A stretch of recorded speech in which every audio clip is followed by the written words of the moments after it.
Today's video will cover what is fasting and what happens when we fast, the symptoms you might develop during a fast, the benefits as well as hazards of fasting, when to fast and when not to fast, how to fast, what to drink during a fast and how much, how to safely break a fast, and finally, the important aspects of healthy fasting.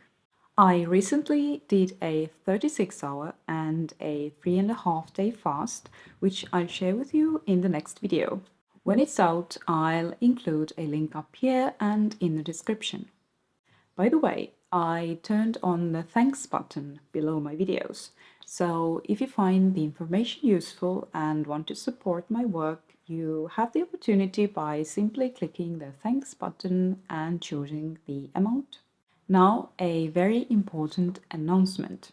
You can download the PDF of today's video efficiently summarizing the steps to safe and healthy fasting, as well as a few extras that I won't talk about in this video. Which fruit and vegetable juices you should drink to support specific organs and deal with specific conditions. Then a master cleanser recipe, and finally autumn rejuvenation cleansing soup recipe. Before I move on to the topics, I must mention that most of the wisdom I'm going to share with you today comes from Dr. 𝐀𝐟𝐼𝐥𝐢𝐚𝐭𝐞, the author of Staying Healthy with Nutrition, the Complete Guide to Diet and Nutritional Medicine. As a practicing holistic healthcare provider, he has vast clinical and personal experience with fasting. In fact, he says that fasting is the single greatest natural healing therapy that he knows. And lots of knowledge originates from nutritionfacts.org as well. So what is fasting? If you thought that fasting is simply cutting down on or stopping food intake, you're wrong. Fasting also means the elimination of physical, emotional, and mental toxins from our body. When we stop eating and let our stomach remain empty, the body goes into an elimination cycle. Most people experience some withdrawal symptoms, especially when toxicity exists. The symptoms that may arise, depending on the state of toxicity, are headaches for the first couple of days, irritability, fatigue, dizziness, or lightheadedness, hunger for the first 2 to 3 days. Most people's tongues will develop white or yellow furry coating, which can be scraped or brushed off. Then bad breath and tastes in the mouth may occur. Also foul-smelling urine and stools. Skin odor or eruptions such as small spots or painful boils. Digestive upset, mucus stools, flatulence, diarrhea, or even nausea and vomiting. Insomnia or bad dreams. Hypertension may occur as well as palpitations. Feeling that you are about to faint. Back pain and pain in general, including abdominal pain. Joint stiffness. The mind is looking for excuses not to fast. Energy may go down every 2 to 3 days as the body excretes more wastes. And finally, cold symptoms or sinus congestion. Most healing crises pass within 1 to 2 days. If any symptom lasts longer than 2 or 3 days or it worsens or causes concern such as fainting, heart arrhythmias or bleeding, the fast should be stopped and a doctor consulted. It's important that anyone who's in poor health or without fasting experience should do longer fasts under medical supervision only. Furthermore, any water-only fast that is longer than 24 hours, particularly those lasting 3 or more days, should be done under the supervision of a physician and preferably in a living clinic or a retreat. For example, normally your kidneys dive into sodium conservation mode during fasting, but should that response break down, you could rapidly develop an electrolyte abnormality that may only manifest with non-specific symptoms like fatigue or dizziness, which could easily be dismissed until it's too late. I'll go deeper into contraindications later. Now, more on what might happen inside your body when you fast. Blood protein and fat levels go down. Uric acid levels rise if there is not adequate fluid intake. Levels of minerals such as potassium, sodium, calcium, or magnesium may drop initially but diminish after a week. This can result in fatigue and muscle cramps. If this happens, additional calcium, magnesium, and potassium should be taken, ideally in powdered form. Then iron levels are usually lower, and red blood cell count may also drop slightly. Now, with all the unpleasant symptoms and other stuff that I just mentioned, why would you want to do it? Provided that we are basically well nourished, systematic undereating and fasting are likely the most important contributors to health and longevity. Fasting is useful for many conditions such as colds, mucus congestion, flus, fever, bronchitis, constipation, indigestion, diarrhea, back pains caused by muscular tightness, and stress, obesity, hypertension, diabetes, fatigue, asthma, environmental allergies, mental illness, insomnia, to name a few. The basic process of fasting is breaking down stored or circulating chemicals. The blood and lymph have the opportunity to be cleaned of toxins. Each cell has the opportunity to catch up on its work. They can repair themselves and eliminate wastes. The liver can spend more time detoxifying the body and creating new essential substances. Metabolically, fasting reduces caloric intake to the point where the liver converts stored glycogen to glucose and energy. Also, some protein breakdown occurs, less if drinking juices. Fatty acids can also be a source of energy as they convert to ketones, which can be used to prevent protein loss. With juice fasting, there is less ketosis. High-protein fasting diets may burn more fat and generate more ketosis, but they also add more toxins and may create other health concerns. In a nutshell, some benefits of fasting include anti-aging effects. Much of aging and disease may result from biochemical suffocation, where the cells do not get enough oxygen and nutrients or cannot adequately eliminate their wastes. Fasting helps us decrease this suffocation. Better attitude, resistance to disease and sleep, clearer skin, drug detoxification. Mentally, fasting improves clarity and attentiveness. Emotionally, it may make us more sensitive and aware of our feelings. Improved senses, vision, hearing, taste, more energy and relaxation, reduction of allergies, rejuvenation, rest for digestive organs, weight loss. Short juice cleanses during menstruation may help ease pain and other symptoms. I had a specific question from my audience about IBS and fasting. Does fasting help with IBS? There is a study where people with IBS were put on a 10-day water fast and received psychotherapy as well. The fasting group experienced significant improvements in abdominal pain, diarrhea, loss of appetite, nausea, anxiety, and interference with life in general, which was significantly better than the control group. They were also given IV vitamins, vitamin B1 and vitamin C. It's important to note that they were also kept isolated, and maybe that made the psychotherapy work better. It's hard to tease out just the fasting effects. Moreover, it's crucial what you eat after the fast. The fast alone won't cure anyone. Moving on to the hazards of fasting. If fasting is overused, it may create depletion and weakness. The body needs the nourishment from food to function after it has used up its stores. So, how much fasting isn't too much fasting?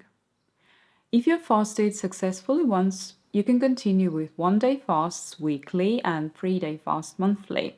And of course, the 12 to 14-hour fasts daily. Next, excessive weight loss and nutritional deficiencies may occur, more likely with longer water fasts. Blood pressure drops, and this can lead to dizziness. The level of thyroid hormone falls initially, but rises again in association with ketosis. Female hormone levels fall, and this can lead to a lessening or loss of menstrual flow. Cardiac problems can occur with longer fasting, especially when there are pre-existing problems, more of a threat during longer water fasts. To be on the safe side, have your progress monitored through physical exams, blood tests, and even electrocardiograms. And now a very important topic: when not to fast. Malnourished people should not fast, nor should some overweight people who are undernourished.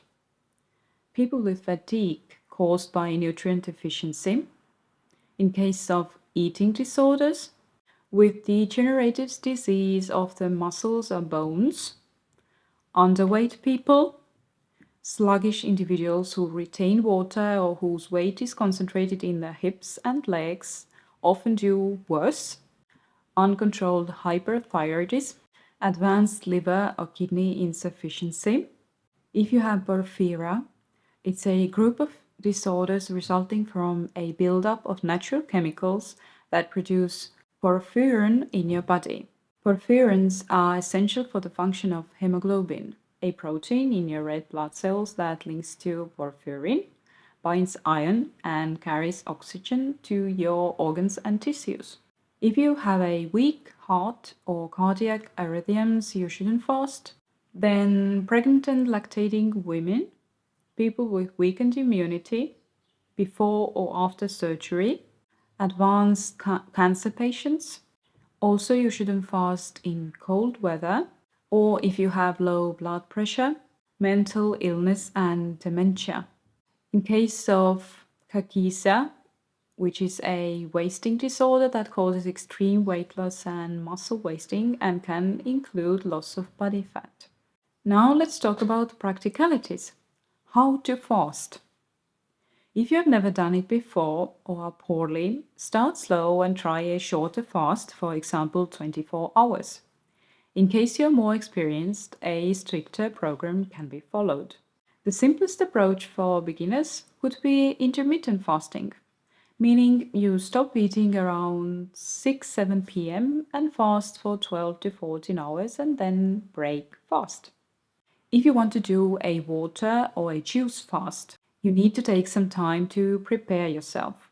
It can be from a few days to a week. Eliminate unhealthy foods from your diet and habits from your life. Abstain from alcohol, caffeine, nicotine, and sugar. Also, if you consume animal products, then those could be avoided along with wheat and baked goods 1 to 2 days before fasting. You may consume only fruits and vegetables 3 to 4 days prior to the fast. These slowly detoxify your body so that the actual fast will be less intense. Start with a 1-day fast of 36 hours. Finish eating by 8 p.m. and eat again at 8 a.m. 2 days later. This is what I did, and I'll get into the details in the next video. Be ready for not being able to work during the fast, so plan it for the weekend, Saturday or Sunday, or whenever you're off work. Take a walk, nap when you need to, read a book, play an instrument, sing, whatever is your cup of tea. Most probably you won't feel great during the 36-hour fast, as people usually feel better around day 3. So a longer fast is necessary to experience that. And the thing is, fasting can be the most difficult for those who need it the most, and therefore it is necessary to start with the diet changes first. One possible protocol for the transition would be to have 1 meal a day around 3 p.m. and consume only water, juices, teas, and some fresh fruit or veggie snacks at other times. Make sure that the one meal is wholesome and light. For example, a huge green salad with nut or seed-based dressing, plus some cooked whole grains and legumes, and some cooked veggies and greens are fine as well. No strong TikTok symptoms should develop if you follow such a plan. When you've done that for a few days, attempt a 24 or 36-hour fast. Then have 1 to 2 days with light foods, more raw fruits and veggies, and then the 2 to 3 day fast. This way you can prolong the fast to 5 to 10 days even.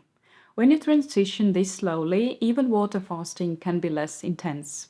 However, juice fast is a better place to start if you are a newbie. Pure juice fasts can be done for longer periods of time as well, as they provide nutrients. 7 to 10 days, for example. However, you should spend the same number of days preparing for it.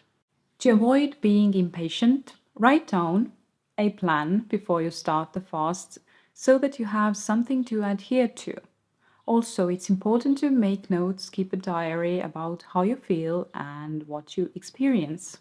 It is essential that you meditate, exercise lightly, get fresh air and sunshine, even have a massage and take baths. The best times to fast are spring, summer, and early autumn. It is not recommended to do water fasts in the winter when it's cold. In winter, instead of water or juice fast, you may do a cleanse with a simple diet of brown rice, vegetables, and miso soup. This can be done for 2 to 3 weeks even. So, what and how much should you drink during a fast? Drink at least 2 to 3 quarts of water, juices, and herbal teas daily.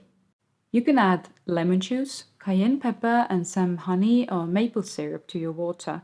In fact, this combo is called the Master Cleanser. Go download the PDF I mentioned for exact ratios. Drink your fruit and vegetable juices diluted with filtered water, ratio 1 to 1. Good juices would be carrot, celery, beets, and greens. Also, soup broths can be used. And again, if you want a list of juices that are best for specific organs and conditions, download this video's PDF. Of course, juices should be made of organic chemical-free produce.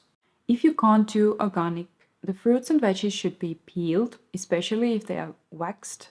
With root vegetables like carrots and beets, the above ground ends should be cut off. You may add some blue and green algae, spirulina or chlorella to your juices.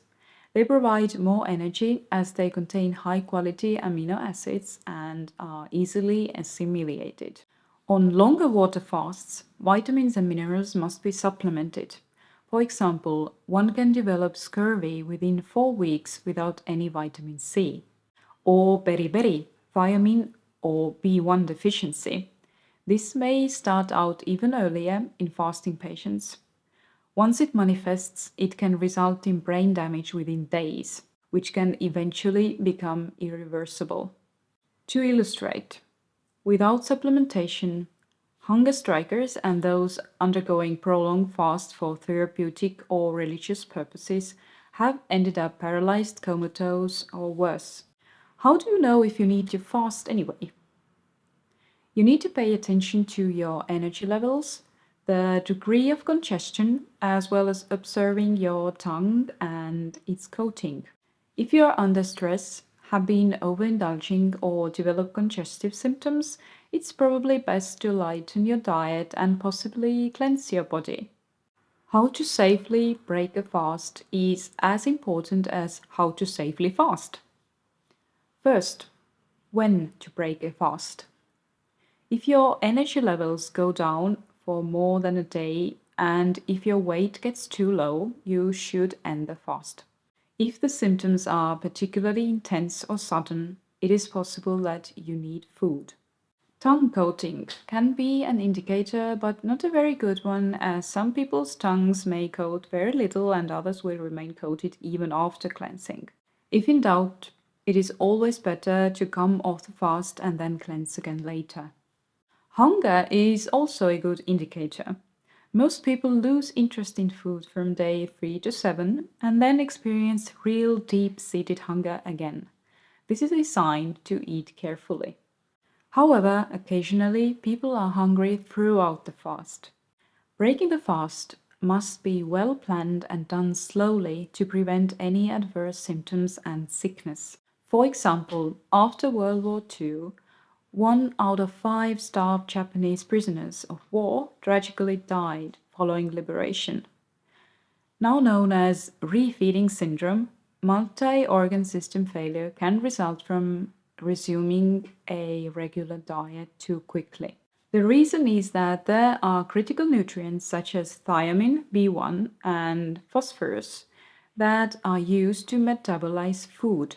So, if too much food is taken before these nutrients can be replenished, demand may exceed supply. And whatever residual stores you still carry can be driven down even further with potentially fatal consequences. This is why rescue workers are taught to always give thiamine before food to victims who had been trapped or otherwise unable to eat.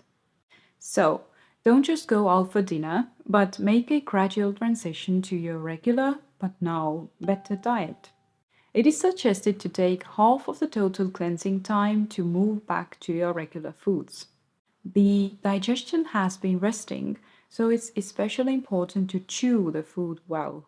In case you were on water fast, it's wise to prepare the digestion with diluted juices. For example, mixing a few tablespoons of orange juice into a glass of water and progressing to stronger mixtures throughout the day. Diluted fresh grape or orange juice stimulate the digestion. The European fasting expert Arnold Ehret suggests that fruits and fruit juices should not be used right after a meat eater's first fast because they may coagulate the intestinal mucus and cause problems. In case you were on a juice fast, it's easier to transition back to the foods. For example, a raw or cooked low-starch vegetable such as spinach or other greens is a good choice. Sauerkraut also helps stimulate digestion. A laxative type meal can be used to keep the bowels moving. Grapes, cherries, soaked or stewed prunes, or figs. Some experts say that the bowels should move within 1 to 2 hours after the first meal, and if not, an enema should be used.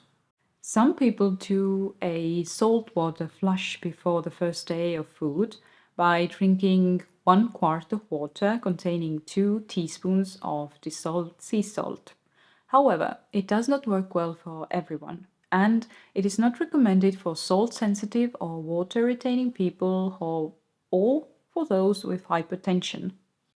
In addition, taking Epsom salt, which is magnesium sulfate, is also said to be effective, although it is not very well studied.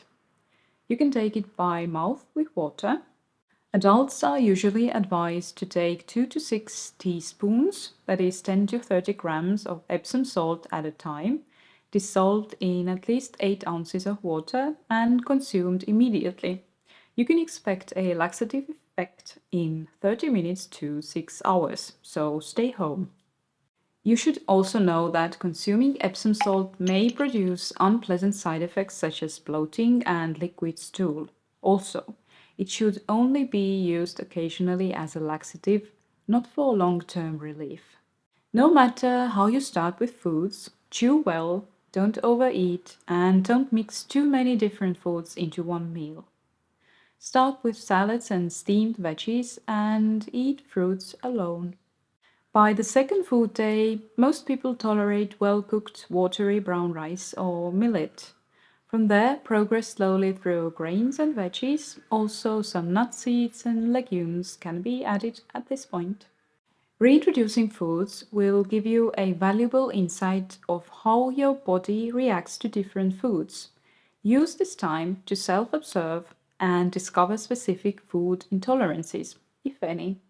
If you respond poorly to a certain food, avoid it for a week or so and then eat it alone to see how it feels. Finally, a few more aspects to consider for healthy fasting. Get plenty of fresh air and sunshine. Bathing, showers, steam, and even saunas are good.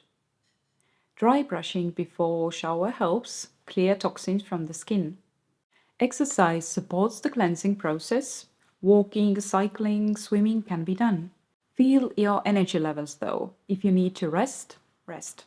Avoid all drugs, also caffeine, alcohol, and nicotine. Only mandatory prescription drugs may be taken. If you take any medication, you should advise your doctor anyway before starting a fast. Nutritional supplements can be taken during a fast, although if it's a short one, 1 to 3 days, it's not necessary. Psyllium husks can be taken as part of the colon detox program. Also, green barley, chlorella, and spirulina may enhance vitality and help with purification. For extended fasts, you might consider some mineral support and/or vitamin C in powdered form. Also, some form of bowel stimulation is recommended. Enemas can be done every other day. Herbal laxatives are often taken during fasts like cascara sagrada, senna leaves, licorice root, buckthorn, rhubarb root, aloe vera. I'll include links to those products in the description. And there's also the salt water as well as Epsom salt flush that I mentioned previously. Make yourself busy, work, and be creative. Of course, if you have the energy. Clean your home. I somehow felt the urge to clean while fasting. Also, we may join others in fasting or ask your family members to do it with you. Avoid people who might be negative towards your fasting. Meditate and relax. Don't forget to download the video's PDF with a list of which fruit and vegetable juices you should drink to support specific organs and deal with specific conditions, as well as the Master Cleanser recipe and Autumn Rejuvenation Cleansing Soup recipe. And definitely watch the next video about my own experience with 36-hour and 3.5-day fasts. Not to miss it, subscribe and turn on the bell notification.